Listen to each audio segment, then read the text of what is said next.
우리 함께 읽은 출애굽기 35장 30절에 35절의 말씀을 가지고 교회의 주역이라는 말씀으로 여러분들에게 말씀을 드립니다. 우리가 말씀 받기 전에 고백합니다.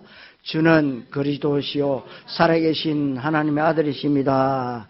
여사랑과 인사합시다. 교회 살리는 주역 됩시다. 여러분이 말씀 위에 굳게 서는 최고로 축복된 날이 되시기를 바랍니다. 오늘을 향하신 하나님의 최고의 계획이 있습니다.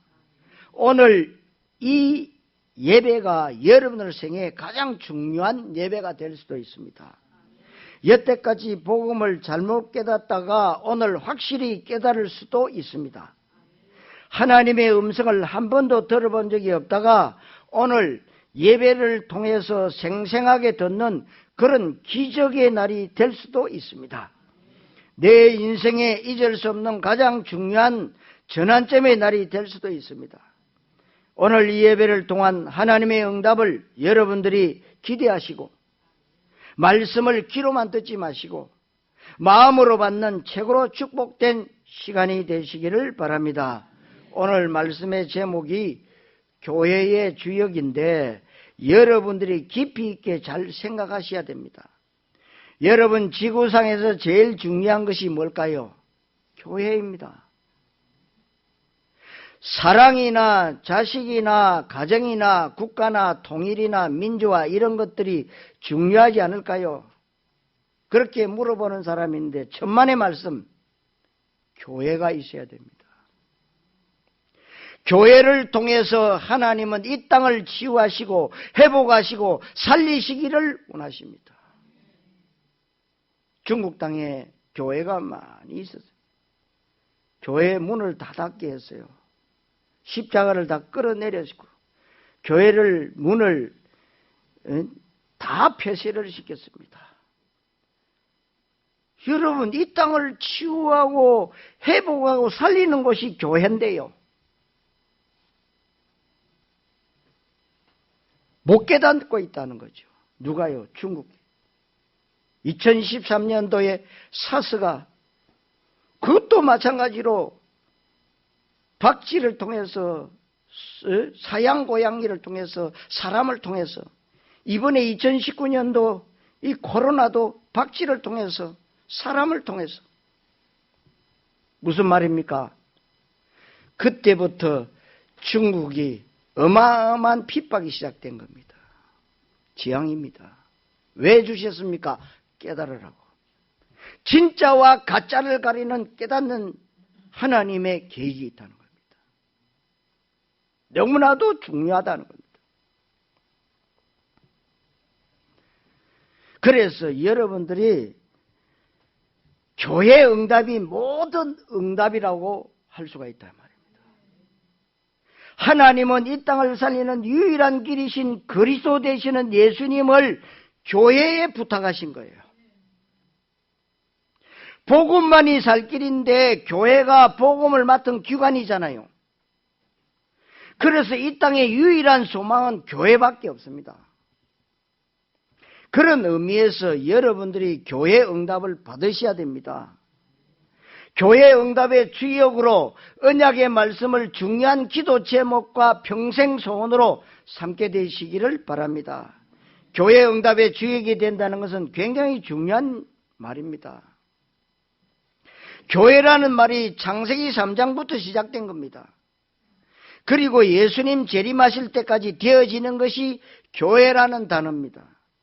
교회와 같은 단어가 하나님의 나라 그리스도입니다.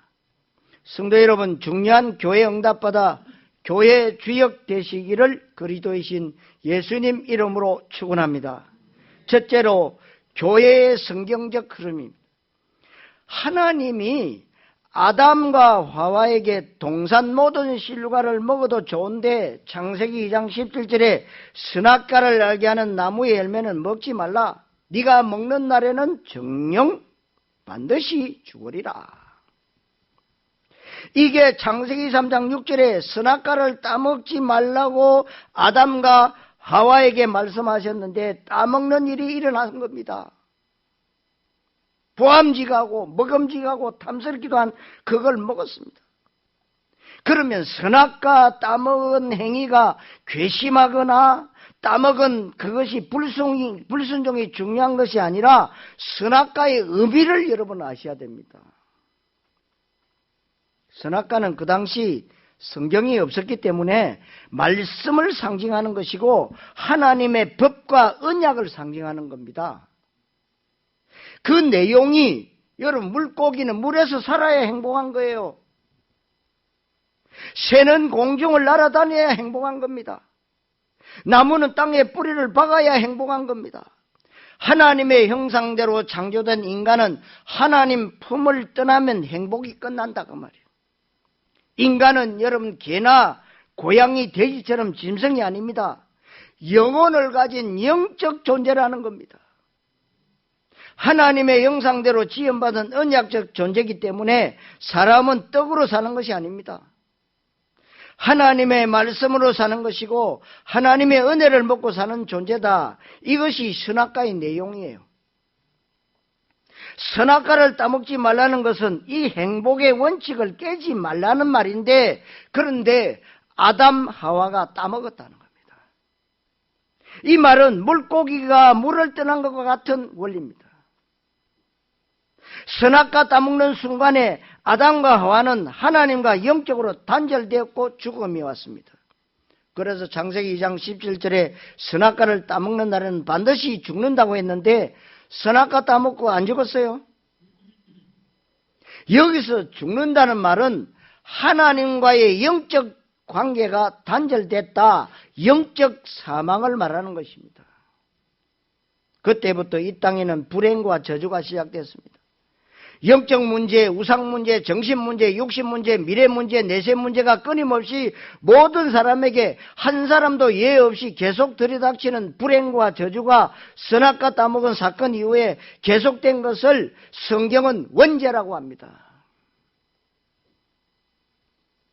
그리고 아담과 하와가 마귀에 속아서 선악과를 따먹었는데 이것이 바로 인간이 태어날 때부터 가지고 오는 영적 문제, 원죄라고 하는 것입니다. 그래서 이 영적 문제 때문에 로마서 3장 23절에 모든 사람은 죄인이라고 했습니다. 로마서 6장 23절에는 그 죄값은 사망이라고 했습니다. 사망, 죽는 것, 사형이라고 했습니다. 그런데 레위기 17장 11절에 사람의 생명이라고 하는 것이 피에 달려있다고 중요한 것을 말씀하고 있습니다. 요즘 현대인들 병을 보면 희귀 난치성 질환들이 많은데 그의 모든 병이 피와 관계가 있어요. 그래서 사람 생명이 피에 있다는 것이 여러분 이해가 돼야 돼요.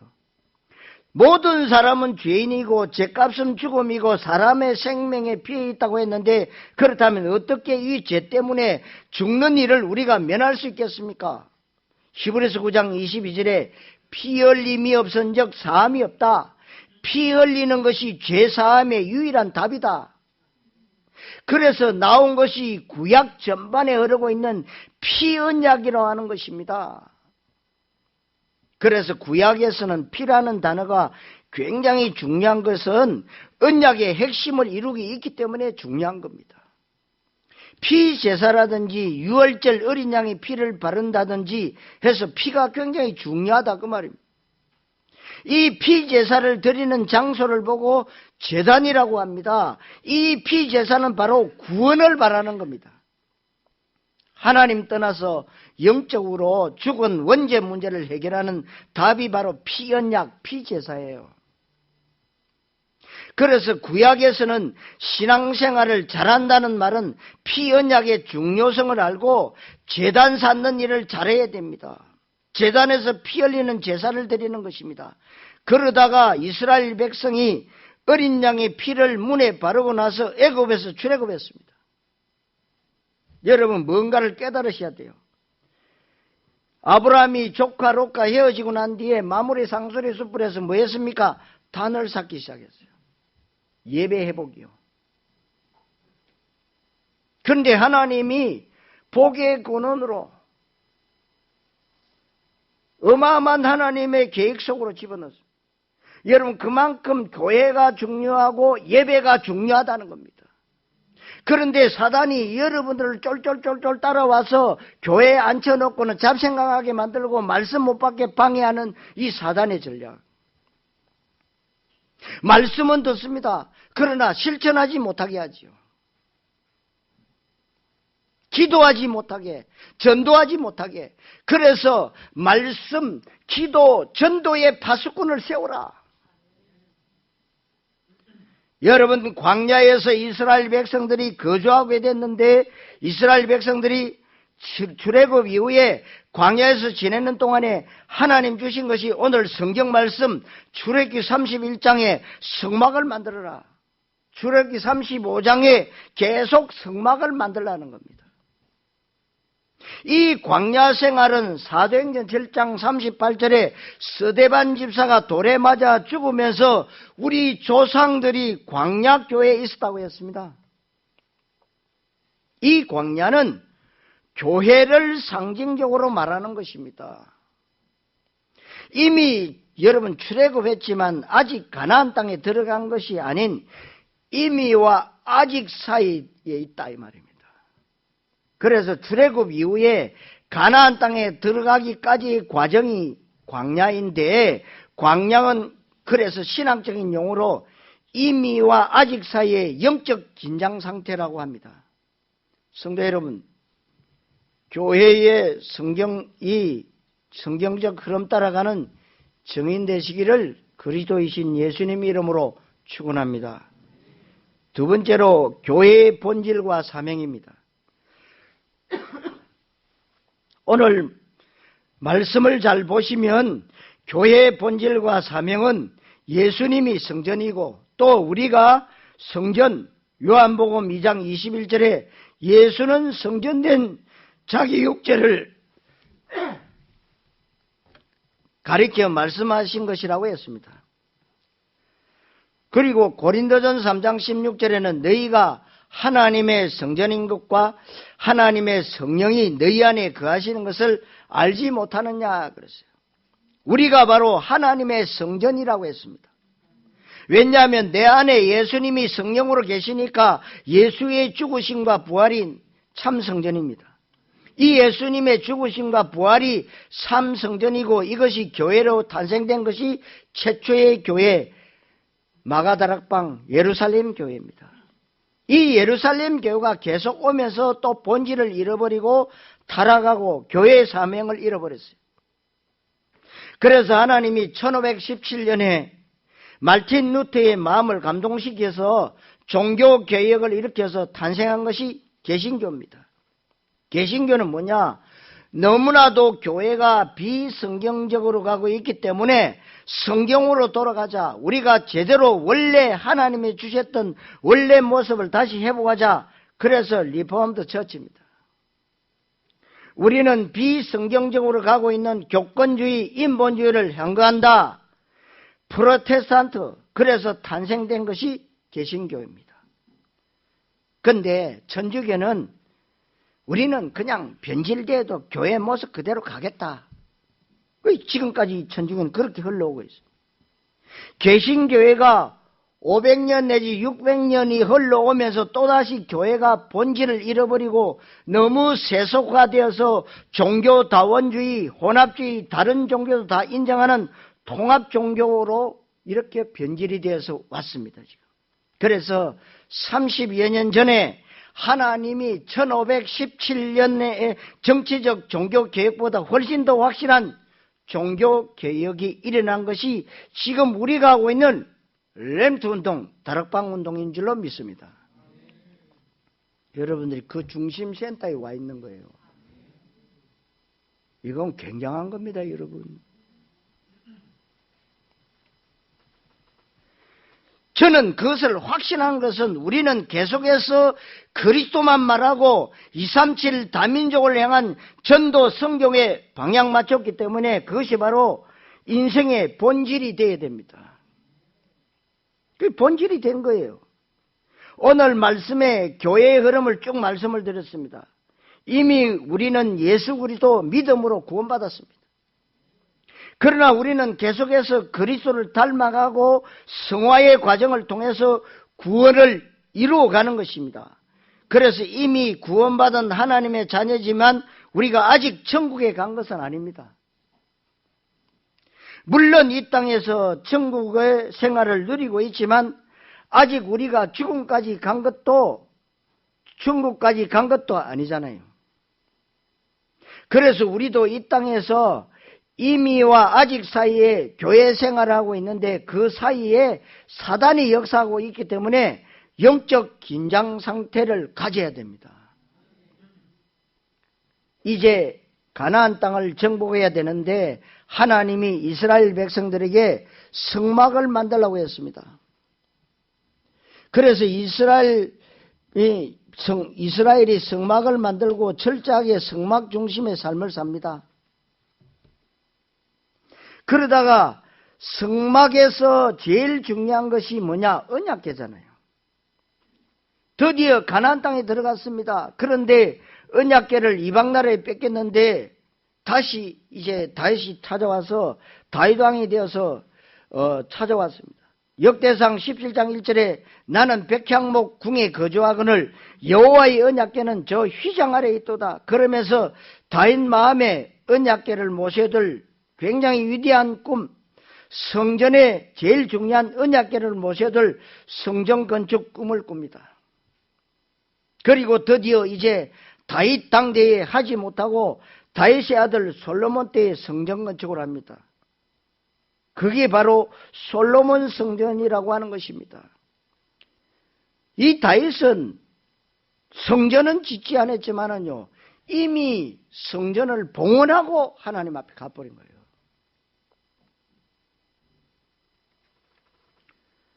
이때부터 이스라엘은 철저하게 성전 중심의 삶을 사는데 성전 중심의 삶을 살면 완전 승리합니다. 솔로몬이 성전 건축을 완공하고 기도하면서 누구든지 어떤 죄를 지었든지 간에 성전에서 기도하든지 성전을 향해서 기도하면 주는 하늘에서 들으시고 모든 것을 치유하시고 회복하시고 응답하시고 할렐루야 축복하시고 이게 성전 봉헌에 대한 기도입니다. 이스라엘은 철저하게 성전 중심의 삶을 삽니다. 그러다가 솔로몬이 얼마나 지혜가 높은지요. 이방 여인들을 1000명이나 되는 많은 첩으로 끌어들였는데 아니 전 세계가 솔로몬이 너무나도 지혜롭게 자라니까 그 지혜를 배우려고 오는데 선물이 뭐냐? 여자예요. 그 여자가 1000명이나 됐어. 그때 이 여자들이 오면서 자기 나라에서 섬기는 신을 가지고 왔습니다. 그래서 이 성전이 졸지에 이방신으로 가득함으로 성전의 본질이 흐려져 가지고 복음이 우상화되어 버렸습니다. 여러분 우상 숭배하면 국가적인 재난이 따라오잖아요. 그래서 이스라엘이 망하게 된 겁니다. 솔로몬 아들 때에 남과 북으로 갈라지고 결국에는 북쪽 이스라엘은 BC 722년에 아수르에게 멸망당합니다. 그리고 남쪽 유다는 BC 586년에 바벨론에게 멸망당하고 포로로 끌려갑니다. 왜 멸망당하고 포로로 끌려갑니까? 성전 응답을 못 받고 성전의 본질이 흐려지니까 포로가 되는 것입니다. 지금도 교회가 본질이 흐려지고 있기 때문에 이 땅에 많은 저주와 재난이 들이닥치는 것입니다. 여러분 아시다시피 한국 교회가 제자 훈련 잘 시키고 제자 사역하던 교회들이요 우선 얘기는 다 싸우고 있어요. 이상하지요. 평신도를 깨운다. 평신도들이 제자로 일어나야 된다 하던 교회들이요 다 싸우고 있어요. 무슨 말입니까? 성경적 전도가 아니라는 거예요. 우리는 좀 더디지만 정말로 성경적 전도를 하자는 겁니다. 그래서 교회만이 유일한 답이고 유일한 소망입니다. 이렇게 포로로 끌려갔지만 하나님은 언제든지 회복의 메시지를 주십니다. 그래서 하나님이 어느 날 바벨론을 다시 정복한 바사나라, 지금의 이란, 페르시아의 고레스라는 왕의 마음을 하나님이 감동을 주셔가지고, 그래서 포로로 붙잡았던 이스라엘 백성들을 하나님이 고레스의 왕을 감동시켜가지고 다시 귀환을 시킵니다. 그리고 무너진 성전을 다시 수축해라. 학계의 선지자를 통해서 메시지를 주고 성전을 재건합니다. 거기에 주역으로 쓰임받은 사람이 바로 스룹바벨이라는 사람이에요. 그것을 솔로몬 성전을 제1성전이라고 하고 제2성전을 스룹바벨 성전이라고 합니다.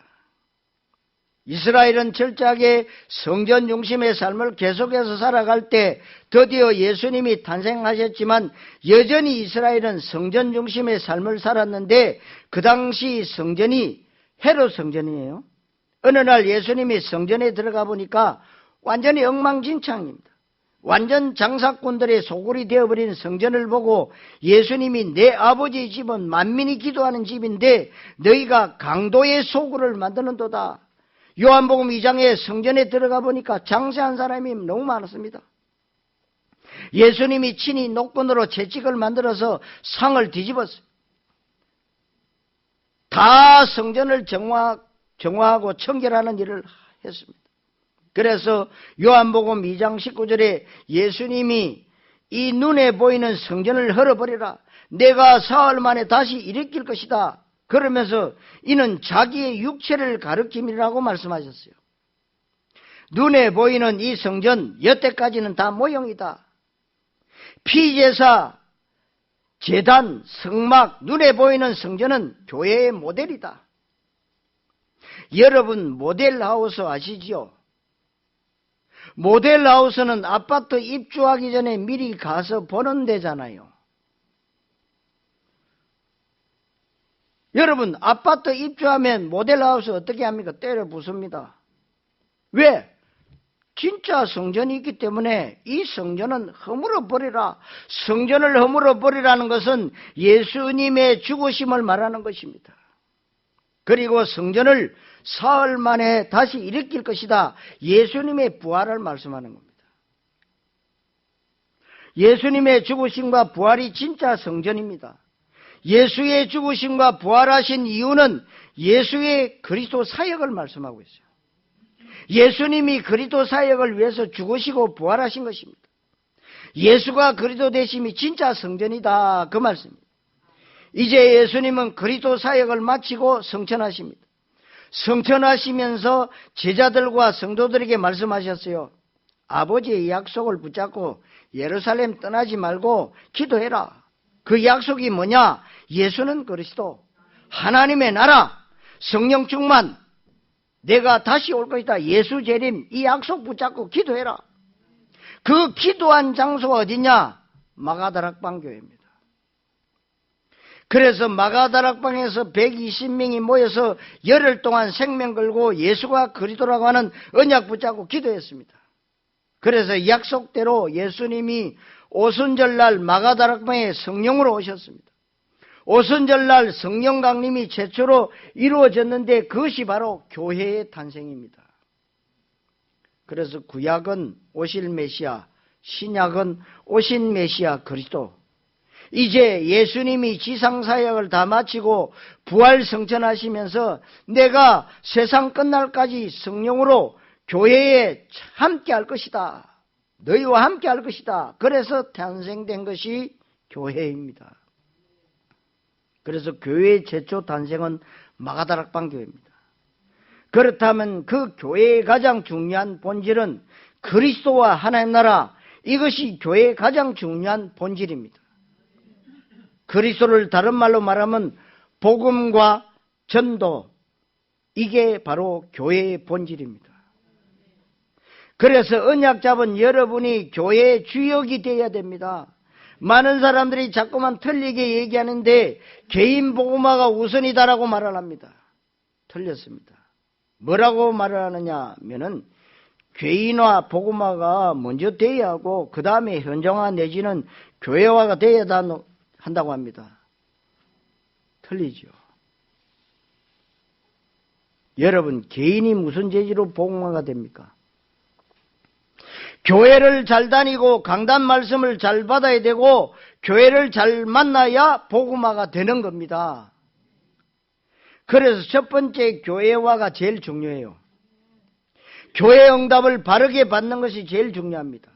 교회 응답 바르게 받는 것은 대대손손 축복이냐 저주냐가 결정되는 겁니다.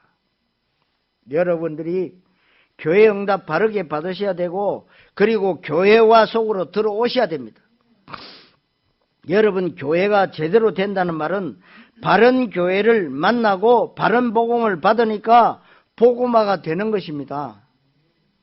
개인 복음화가 내가 열심히 노력하고 연구한다고 기도 많이 해서 개인 복음화가 되는 것이 절대로 아닙니다.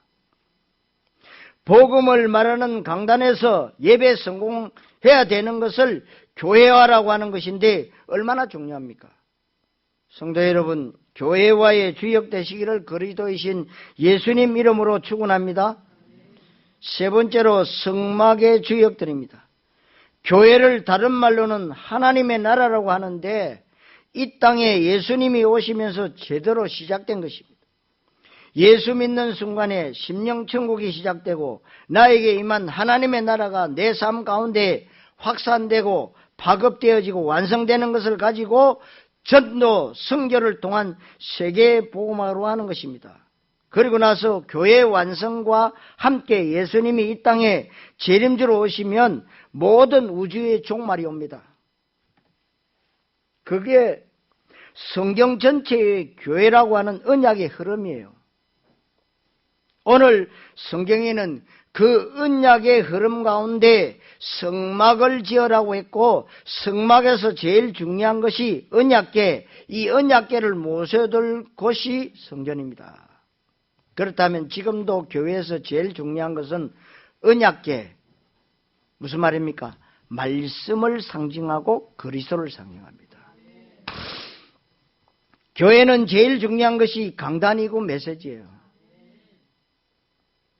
강단 메시지가 진짜 복음이 아니면 시스템이 아무리 잘 돼 있어도 소용이 없어요. 하나님은 거기에 관심이 없어요. 하나님이 이제 교회 응답과 중요성을 설명하시면서 광야 생활 가운데 성막을 지으라고 했습니다. 하나님이 자세하게 성막의 모양과 크기와 성막을 어떤 재질로 지어야 될 것이냐를 자세하게 설명하시고 여기에 부살렙과 올리압이라는 이 두 사람이 성막 건축한 일에 아주 중요하게 쓰임받습니다. 우리가 부살렙과 올리압처럼 눈에 보이는 망치질하고 벽돌 쌓아서 한다는 뜻이 아닙니다. 여러분들이 교회 응답의 주역이 되셔야 됩니다. 부살렙은 누구냐? 본문 30절에 홀의 손자입니다. 아론과 홀, 출애굽하는 이스라엘 백성들을 가장 괴롭혔던 민족이 에스의 아들 엘리바스에게서 난 자가 아말렉입니다. 그래서 하나님이 아말렉과 대대로 싸울 것이고 아말렉의 씨를 이 땅에서 완전 없애버리라고 했습니다. 그래서 여호수아 장군이 나가서 싸울 때 모세가 손을 들고 기도하는데 손을 들 때는 이스라엘이 이기는데 힘들어가지고 손이 내려오면 지는 겁니다. 그래서 모세 양옆에 아론과 홀이 손이 내려오지 않도록 양손을 붙잡고 있었던 사람이 바로 아론과 홀입니다. 지금 이 시대에 아론과 홀이 필요해요.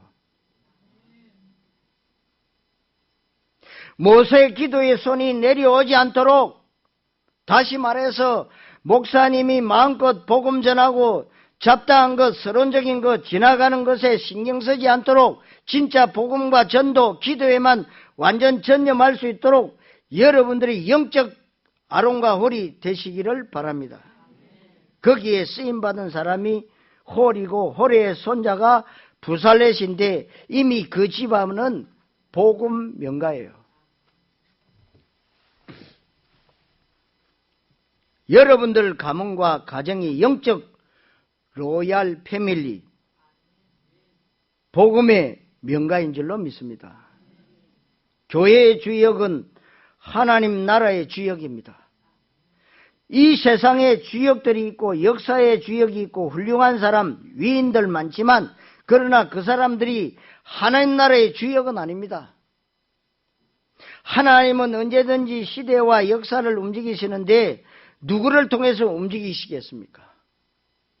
교회의 주역을 통해서, 하나님 나라의 주역을 통해서 역사를 움직이고 계십니다. 교회와 하나님의 나라의 주역이 부살렛인데 하나님의 영이 충만했다고 했습니다.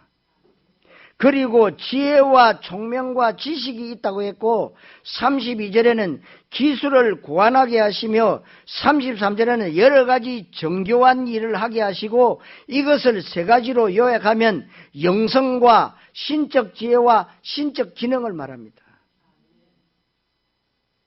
교회 응답 제대로 받으니까 영성과 신적 지혜와 신적 기능이 7 렘트들에게 따라오는 겁니다. 그리고 여러분들에게 따라오는 겁니다. 여기서 말하는 지혜와 총명 지식은 공부 잘하는 것, 책 보고 연구 많이 하는 것을 말하는 것이 아닙니다. 그 사람들이 따라올 수 없는 그 이상의 뭔가가 신적 지혜와 신적 기능입니다. 그래서 여러분들이 기도할 때, 특별히 우리 렘트들이 기도할 때, 또 사업하시는 분들이 기도할 때 여러분들이요, 하나님 다니엘에게 주셨던 하나님 주신 지혜를 주시옵소서. 그렇게 기도하셔야 돼요. 우리 렘트들이, 성도님들이 신적 기능의 축복을 받아야 밥 먹고 사는 것을 뛰어넘을 수 있어요. 그리고 힘있게 세계 선교할 수 있기 때문에 교회 응답 받으시기를 바랍니다. 여러분들이 계속해서 예배 성공하고 교회의 주역으로 쓰임받으면 되는 겁니다. 여러분, 오홀리압을 하나님이 성령으로 감동시켜서 많은 이스라엘 백성들을 가르치게 하신 것입니다. 그래서 제가 훈련을 제대로 받고 성령의 감동을 받아야 여러분들에게 바르게 믿음을 가르칠 수 있습니다. 다른 것은 몰라도 믿음을 바르게 배우면 다 끝나는 것이 교회 응답, 이 오홀리압 그런 역할을 한 것입니다. 그래서 제가 기도하고 있어요. 하나님, 제가 훈련받으러 미국도 가고 전 세계를 갈 수 있도록 하나님이 경제, 빛의 경제, 지난주 2부 때 말씀하신 로봇 경제를 허락해 주옵소서. 35절에 지혜로운 마음을 충만케 하시고 여러 가지 일과 정교한 일을 고안하게 하셨다. 역시 이것도 영성과 신적 지혜와 신적 기능 그냥 되는 것이 절대로 아닙니다. 여러분들이 교회 응답 받을 때 따라오는 것이 영성과 함께 신적 지혜와 신적 기능의 축복이 따라오는 줄로 믿습니다. 신적 기능이 와야 우리가 이 땅에 다른 훌륭한 사람들을 능가할 수 있는 겁니다. 신적 지혜가 있으면 초등학교밖에 안 나와서도 대학 교수들을 감동시키는 겁니다. 여러분, 신적 기능의 축복을 받으면 전문가들이 피땀 흘려서 노력하는 것에 10배의 효과를 낼 수 있는 거예요. 저는 이것이 지금도 얼마든지 가능하다고 봅니다. 그 여러분들이 이 교회가 돌아가는 거 보면 참 하나님의 은혜라. 얼마나 축복입니까, 여러분? 그리고 성막의 주역들이 바로 이어서 출애굽기 36장 1절과 2절에 여기에 여호와께 지혜와 총명을 얻은 자라고 했고 그 일을 하려고 그 마음에 원하는 자, 마음에만 원하는 것이 아니고 3절에는 여러분 자원하는 예물이다 그랬어요. 성도 여러분, 성막인 복된 교회 살리는 주역 되시기를 그리스도이신 예수님 이름으로 축원합니다. 자, 결론, 교회 응답을 받으셔야 돼요. 여러분, 내가 정말로 교회 응답 받아야 되겠다. 내가 교회 일을 하면 정말 발벗고 나서야 되겠다. 교회 일과 목사님과 강단을 보호하는 일이라면 내가 생명으로라도 방패막이가 되어서라도 교회를 사수해야 되겠다. 이게 교회 응답입니다. 이것은 단순히 인간적인 얘기가 아닙니다. 영적인 의미를 잘 아셔야 됩니다. 후대들에게 교회화를 잘 가르치고 강단과 주의 종의 소중함과 축복의 원리를 잘 가르쳐야 됩니다. 기왕이면 교회의 아웃사이더가 되는 것이 아니라 교회의 주역이 되도록, 그냥 교회만 왔다 갔다 하는 일요일 예배당 신자는 비참하고 저주받은 거예요.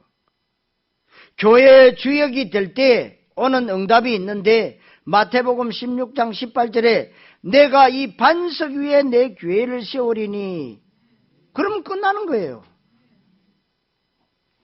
여러분들이 그래서 언약 붙잡고 기도하셔야 됩니다. 이 반석이 바로 신앙 고백이 되어야 돼요. 예수가 그리스도라고 하는 신앙 고백 위에 주님이 주님의 교회를 세우신다. 여러분, 교회만 세우시겠습니까? 가정도 세우시고 자녀도 세우시고 산업도 세우시고, 할렐루야. 미래도 전도도 하나님이 이때 다 세우시는 겁니다. 그리고 오늘 성경에 부살렛이라는 사람의 이름 뜻이 하나님의 장막의 그늘에서, 올리압은 아버지가 내 장막이다. 얼마나 이 사람들 중심이 바르면 이름 뜻이 장막은 성막을 말하는 것이잖아요. 그래서 성경에는 장막, 해막, 성막, 정금막이라고 얘기하고 있는데 다 같은 말입니다. 지금으로 말하면 교회다. 그래서 하나님의 교회의 그늘에서 아버지가 내 교회다. 벌써 중심이 되어 있는 거지요. 여러분들이 이 시대의 교회 응답의 주역 되셔야 됩니다. 이 말은 우리 교회만 강조하는 개교회주의가 아닙니다. 그것은 사람이 너무 말귀를 못 알아들어서 오해하는 것이죠. 교회라는 것은 개교회주의에 정반대되는 것인데, 교회화가 되어져야 교회가 든든해져요. 든든한 교회들이 모여야 본부가 든든한 겁니다. 부실한 교회들이 모이면 세계복음화는 우리 전체 공동체가 부실해지는 거예요. 그래서 교회가 든든해져야 하고, 여러분들 개개인이 예배 성공하고 교회 응답을 받아야 힘있게 전도자를 도와서 세계복음화할 수 있는 것입니다.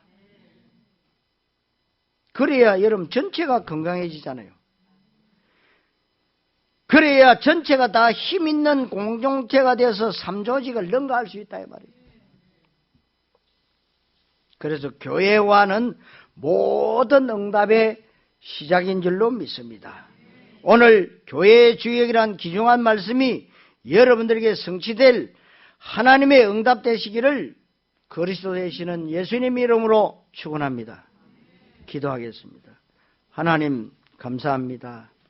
우리 복된교회 모든 공동체가 교회의 주역이 돼서 나를 살리고 가정을 살리고 교회를 살리고 지역과 민족과 전 세계 237 다민족 살리는 주역들이 되게 하옵소서. 그리스도 되시는 예수님 이름으로 기도하옵나이다. 아멘.